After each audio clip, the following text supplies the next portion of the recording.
December 27, 1942. Port Moresby, New Guinea. The storm breaks loose. The first rays of dawn sliced across the pierced steel planking at Loki Field, turning the humid air gold. Ground crews yanked away palm-front camouflage, revealing 12 sleek Lockheed P-38F Lightnings of the 39th Fighter Squadron, 35th Fighter Group. Twin Allison engines coughed to life, propellers biting the thick tropical air. Each bird carried full fuel, 6.50 caliber Brownings, and one 20mm Hispano cannon clustered in the nose like a boxer's fist. Coast Watcher radio crackled, major Japanese strike building over La, 40-plus aircraft, fighters confirmed, 30 minutes out. Captain Thomas J. Lynch tightened his harness, flicked the supercharger switches, and raised a gloved thumb. His flight roared down the runway and clawed skyward. Among the pilots climbing with him sat Second Lieutenant Richard I. Bong, borrowed from the 9th Squadron, 49th Fighter Group, still waiting for their own Lightnings to ship in. None of them realized this sunrise scramble would flip Pacific air warfare on its head. The Japanese pilots closing on Buna had only glimpsed the weird twin-boomed American fighter and scattered scraps the week before. Their intel labeled it a recon bird or light bomber, nothing to fear. They were wrong. For 13 months the Imperial Japanese Navy's A-6M0 had owned the sky. Turn radius under 1,000 feet. Climb to 20,000 in under 8 minutes. Top speed 331 miles per hour. Those numbers carved a bloody path from Pearl Harbor to Java. Allied pilots in P-39s and P-40s learned the hard way. Lock into a turn with a 0, and you were already dead. The P-38 was built to rewrite the rules. 2 turbo-supercharged Allisons pumping 150 horsepower apiece. Service ceiling 44,000 feet. Flat-out speed 414 miles per hour. And that nose battery, no convergence math, just point and shred. Richard Bong, Wisconsin farm kid turned ace in waiting, had memorized every spec at Hamilton Field. His instructors hammered one truth: never turn with a 0. Use altitude, use speed, hit hard, climb away. Boom and zoom, not dogfight. 18,000 feet above the Owen Stanleys, Lynch's flight held every card. Lynch rolled over first, throttle firewalls, diving past 400 miles per hour. The Lightning's airframe howled but held.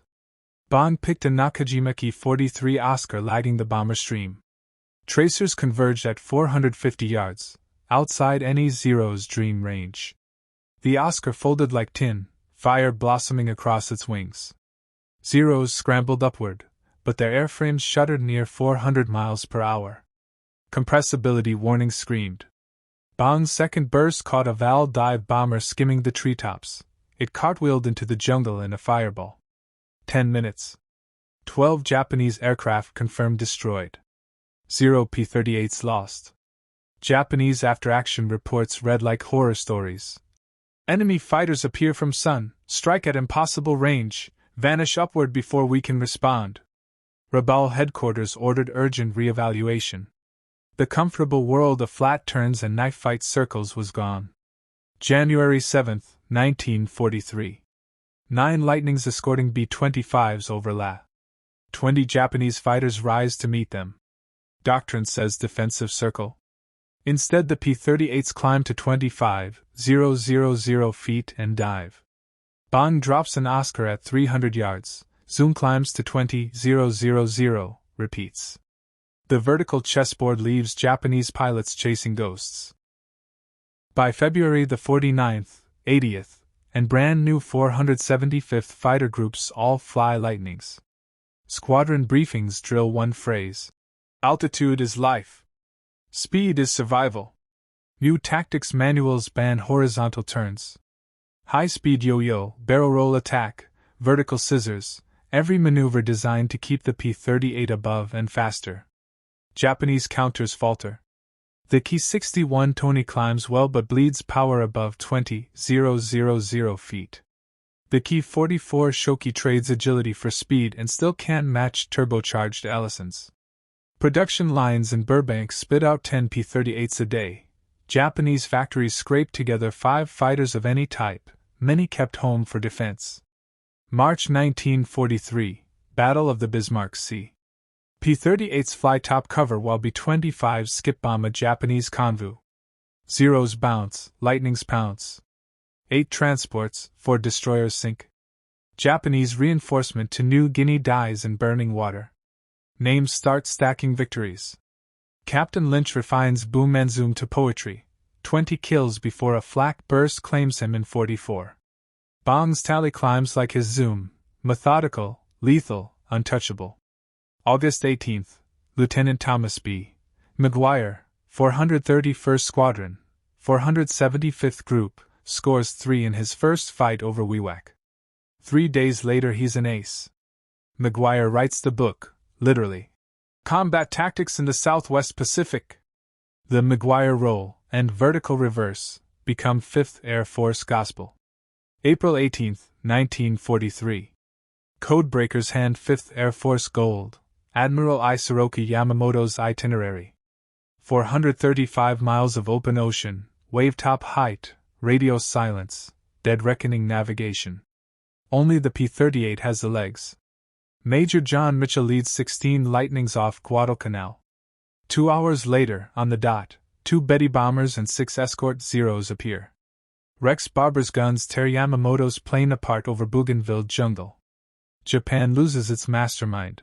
Morale cracks like the Betty's fuselage. Summer turns to fall. P-38G brings better superchargers. H-model Allison's push 1, 425 horsepower. J-model moves intercoolers into the booms for cleaner aerodynamics. L-model adds power-boosted ailerons.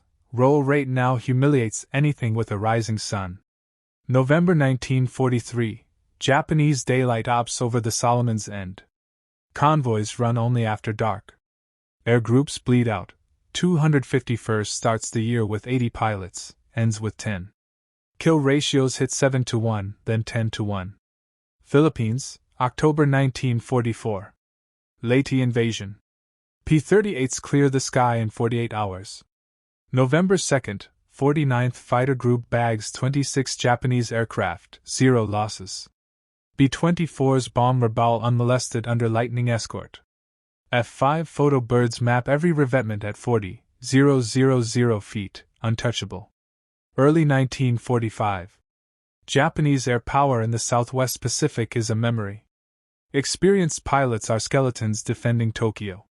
Replacements arrive with 70 hours total time, never seen 20,000 feet. P-38 units claim 1,600 confirmed kills for under 200 Lightnings lost to enemy action. The twin-boom Devil didn't just beat the Zero. It erased it. From shocked confusion in December 42 to absolute supremacy by VJ Day, the P-38 rewrote the grammar of air combat. Altitude and energy replaced turn radius as the currency of survival. American industry, ingenuity, and training outproduced, outthought, and outfought a proud warrior tradition. Richard Bong finishes with 40. McGuire 38 before a stallspin over Negroes claims him in January 45. Dozens more Lightning aces rack double digits. Their stories echo in cockpits from Korea to the Gulf. Hit hard, climb away, dictate the fight. Wrecks still sleep in New Guinea jungles and Solomon lagoons, aluminum bones bearing witness. Restored P-38's thunder at Oshkosh, twin Allisons singing the song of American victory. Veterans gather, eyes distant, remembering friends who never came home and enemies who couldn't catch them. The Lightning didn't just win battles. It birthed modern air warfare. Every beyond visual range missile, every fifth-generation stealth fighter, every AWACS-directed strike package traces lineage to those desperate dives above tropical islands. The P-38 Lightning, America's fork-tailed answer to tyranny, the aircraft that turned the Pacific sky from red to star-spangled blue.